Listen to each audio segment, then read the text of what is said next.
Smart சிட்டியில் அதிமுக கொள்ளடிச்ச லிஸ்ட்டை வெளியிடலாமா? 40 ரூபா ஃபெனாயில் 400 ரூபா இல்லைங்களா? கார்பரேஷன்ல லிஸ்ட்ல வெளியிடுமா? ஸ்மார்ட் சிட்டிக்கு ஏடிஎம்கே ஃபைல்ஸ் விரைவில் வரும் நான் சொல்ல. இன்னைக்கு தமிழ்நாட்டில் லஞ்ச ஊழலை பற்றி ஏடிஎம்கே டிஎம்கே விடுங்க, என்னை விட பேசக்கூடிய ஒரு ஆளை கொண்டு வந்து நிறுத்துங்க. நீங்க கேட்கிற லஞ்ச ஊழல் கேள்விக்கு நான் பதில் சொல்றேன்.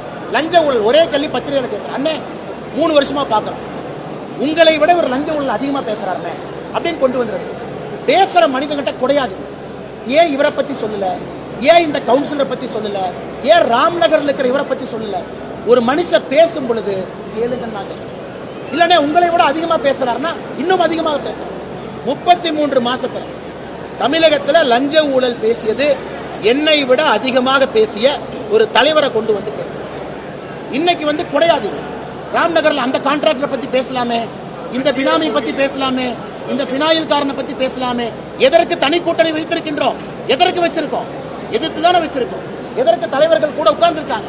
அது வேண்டாம் என்று தானே நிற்கிறோம். எதற்கு கோயம்புத்தூர்ல தனியா நிற்கிறோம்? மாற்றத்தை கொடுக்கிறோம் தான் நிற்கிறோம். கோயம்புத்தூர் மாற வேண்டும் என்று தான் நிற்கிறோம். எதற்கு கூட்டணி போல? எதற்கு தைரியமாக தனியா நிற்கிறோம்? வெற்றி பெற்று மக்களுடைய வாழ்க்கையை மாற்ற முடியும் என்கிற நம்பிக்கை. அது வருகின்ற காலத்தில் எல்லா மக்களும் புரிய ஆரம்பித்திருக்கு. நடுத்தர மக்கள் வந்துட்டாங்க. அதாவது பேப்பர்ல பார்த்தா 830 கோடி ஆமா, 830 கோடி ஆல்ரெடி ஏதோ 300 கோடி வந்துருச்சாமா.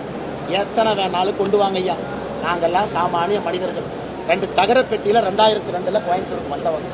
மக்களின் மீது மரியாதையும் நம்பிக்கையும் இந்த மண் கடினமாக உழைப்பவர்களை, மோடி போன்றவர்களை கைவிடாது என்பதை முழுமையாக உணர்ந்தவர்கள். அந்த பத்திரிகை செய்தியில இது 830 கோடின்னு போட்டீங்க. அது என்னை பொறுத்தவரை 1000 கோடியை தாண்டும். என்னதான் பணமழை எங்கே பொழிந்தாலும் கூட மக்களுடைய அன்பு மழை தேசிய ஜனநாயக கூட்டணியின் மீதும் பாரதிய ஜனதா கட்சியின் மீதும் தான் இருக்கும். கோயம்புத்தூரை பத்தி பேசிட்டு இருக்கனா, கோயம்புத்தூருடைய ஊழல் எல்லாத்துக்கும் தெரியும். டிவிஎஸ்சி ரைடு யாரு மேல நடந்துச்சுன்னு தெரியும். எந்தெந்த பினாமிகள் மேல ரைடு அடிச்சாங்கன்னு தெரியும். எந்தெந்த பினாமிகள் மேல இடி ரைடு நடந்திருக்குன்னு தெரியும். எந்தெந்த பினாமிகள் மேல இன்கம் டாக்ஸ் ரைடு நடந்திருக்குன்னு தெரியும். நீங்க சொல்ற எல்லா பேரையும் பாருங்க.